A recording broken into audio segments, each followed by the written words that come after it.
खुदावंद यीशु मसीह के बाबरकत नाम में आप सब की सलामती हो। नाजरीन, आज का हमारा डिवोशन लिया गया है मुकद्दस याकूब का आम खत, उसका पहला बाब और उसकी 19वीं और 20वीं आयत से। कलाम मुकद्दस में यूँ मरकूम है, ऐ मेरे प्यारे भाइयों, ये बात तुम जानते हो, बस हर आदमी सुनने में तेज़ और बोलने में धीरा और कहर में धीमा हो, क्योंकि इंसान का कहर खुदा की रास्तबाजी का काम नहीं करता। कलाम मुकद्दस के पढ़े और सुने जाने पर खुदावंद की बरकत हो, आमीन। नाज़रीन, आज के हमारे डिवोशन का उन्वान है ईमानदार का रूहानी मेयार, और इसको पेश करने के लिए हमारे साथ तावन किया है बीकन लाइट से वर्ड एट वर्क ने। नाज़रीन, मुकद्दस याकूब के जहन में जो ईमानदार है वो एक बाअमल मसीही है, बाकिरदार मसीही है, और वो चाहता है कि हर मसीही के पास हिकमत हो। पहले बाब की 5वीं आयत में, हर मसीही के पास जिंदगी का ताज हो 12वीं आयत में, और हर मसीही का खुदा ऐसा हो जो उसकी हर ज़रूरत को पूरी कर सके।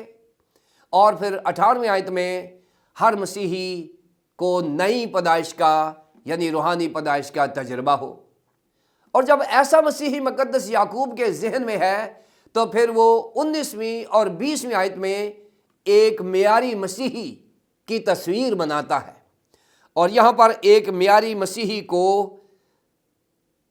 पेश किया गया है कि उसमें 3 बड़ी खूबियां होनी चाहिए। पहली खूबी यह है कि जो मियारी मसीही मुकद्दस याकूब का मसीही है वो सुनने में तेज हो, पहली बात।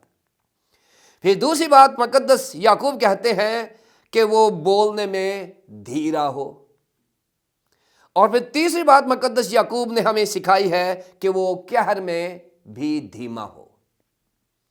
और फिर जो 20वीं आयत है वो इसकी तशरीह में लिखी गई है, क्योंकि उसके बाद जो कंजंक्शन इस्तेमाल हुआ है, हरफ अतफ जो है वो क्योंकि है, और ये ऐसा हरफ अतफ है जो पिछली कही गई बात की तशरीह करता है। 19वीं आयत में एक मसीही का म्यार है जो याकूब का मसीही है, मुकद्दस याकूब के जहन में जो मसीही है उसका म्यार है। आइए हम इसको देखते हैं और फिर हम 20वीं आयत को भी देखेंगे। हर शख्स सुनने में तेज हो। नाज़रीन, सुनने के लिए यूनानी ज़बान का लफ्ज़ है आकुओ, आकुओ। और ये जो आकुओ है इसकी 3 स्टेजेस होती हैं। यूनानी ज़बान में जो आकुओ है, शायद उर्दू में इसकी इतनी समझ ना आए, लेकिन यूनानी ज़बान में आकुओ होता है कि किसी चीज़ को सुनना पहली स्टेज, फिर सुनकर उसको ब्रेन में ले जाना और उस पर फैसला करना कि इसको करना है या नहीं करना, ये दूसरी स्टेज, और तीसरी स्टेज उस पर अमल करना। मैं छोटी सी मिसाल देकर इसको समझाना चाहूँगा। एक छोटा सा बच्चा जो अपनी क्लास में खेल रहा है और उसकी जो टीचर है वो उसे कहती है कि बेटा गिलास मुझे दो, उठा कर लाओ, और वो अपने खिलौनों में इतना बिजी है कि वो उसकी सुनी को अनसुनी कर देता है। दूसरी बार फिर वो कहती है, और तीसरी बार थोड़ी नाराज़गी के साथ कहती है, क्या तुम सुनते नहीं हो, बहरे हो? जबकि क्लिनिकली वो बच्चा बिल्कुल सुनने वाला है, क्योंकि उस बच्चे ने रिस्पॉन्स नहीं किया। सो टीचर ये समझ रही है कि वो शायद सुन नहीं रहा, वो भी जानती है कि वो सुन रहा है, लेकिन क्योंकि अमल नहीं हुआ इसलिए वो उस सुने को अनसुना गर्दानती है। सो नाज़रीन, हम भी ऐसे ही हैं, हम सुनते हैं लेकिन सुनने के बाद अगली स्टेज पर हम नहीं जाने देते, अपने ब्रेन में लेकर नहीं जाने देते। शायद दुनिया की खूबसूरतियां और दुनिया के खिलौने इस कदर अट्रैक्टिव हैं, इस कदर पुरकशिश हैं, दिलकश हैं कि हम सुनी गई बात को अनसुना कर देते हैं, और फिर हम ब्रेन में नहीं लेकर जाते, और अगर ब्रेन में ले जाते हैं तो फिर उस पर अमल नहीं करते। यहाँ मुकद्दस याकूब ने जो यूनानी ज़बान का लफ्ज़ इस्तेमाल किया है वो ये है कि हम खुदा के कलाम को सुने, उसको अपने जहन में ले जाएं, और जहन में ले जाकर हम बाद में उस पर अमल करें, फिर ये सुनने का अमल पूरा होता है। मुकद्दस याकूब कहते हैं कि हर मसीही का मेयार ये है कि वो सुने, समझे और उस पर अमल करे। ये ہر مسیحی سننے میں تیز ہو، یہ پہلی بات۔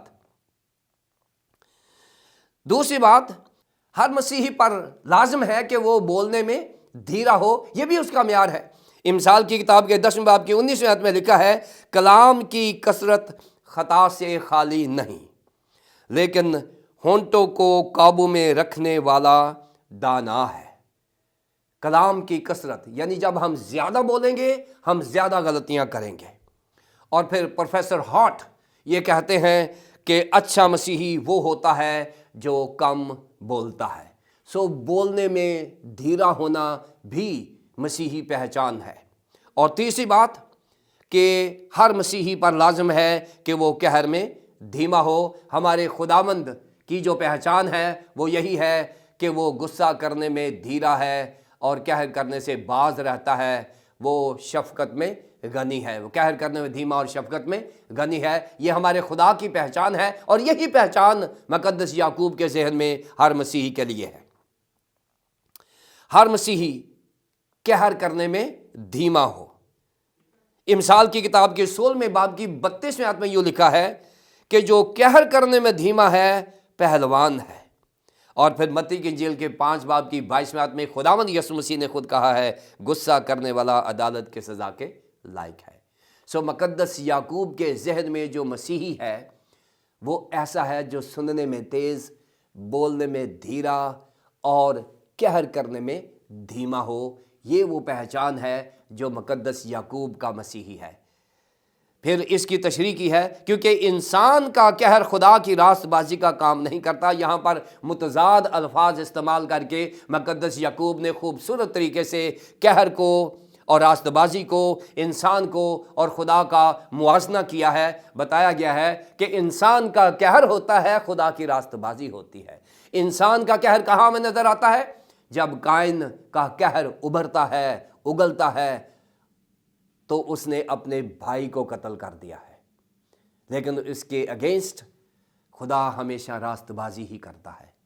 سو ہمیں قہر سے باز رہنا ہے تاکہ ہم راست بازی کے کام کر سکیں۔ خداوند یسوع مسیح نے ہمیں راست باز ہونے کے لیے چنا ہے۔ اس نے اپنی راست بازی ہمارے اوپر لاد دی ہے تاکہ ہم قہر نہ کریں۔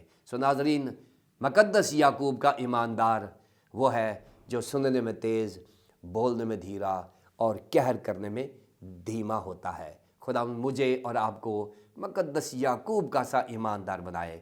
خدا باپ، خدا بیٹے، خدا پاک روح کے نام سے آمین۔ آئیے ہم دعا کریں۔ پیارے آسمانی باپ، ہم تیرا شکریہ ادا کرتے ہیں کہ تو نے ہمیں جو چیلنج دیا ہے کہ ہم باعمل معیاری مسیحی بن جائیں۔ کیسے؟ ہم سننے میں تیز، بولنے میں دھیرے اور قہر میں دھیمے ہو جائیں، کیونکہ انسان کا قہر ہمیشہ راست بازی کا کام نہیں کرتا، اس کا نتیجہ قتل و غارت ہوتا ہے۔ لیکن خدا اگر غصے میں آتا ہے تو اس کا نتیجہ ہماری راست بازی ہوتا ہے۔ انسان کا قہر راست بازی کا کام نہیں کرتا۔ خدا اگر غصے میں آتا ہے تو اس کا نتیجہ راست بازی۔ اس نے اپنی ساری ججمنٹ اپنے بیٹے ہمارے خداوند یسوع مسیح پر ڈال دی اور ہمیں معاف کیا تاکہ ہم راست باز ہو جائیں۔ یہ مانگتے ہیں تیرے پیارے بیٹے اپنے خداوند یسوع مسیح کے نام سے۔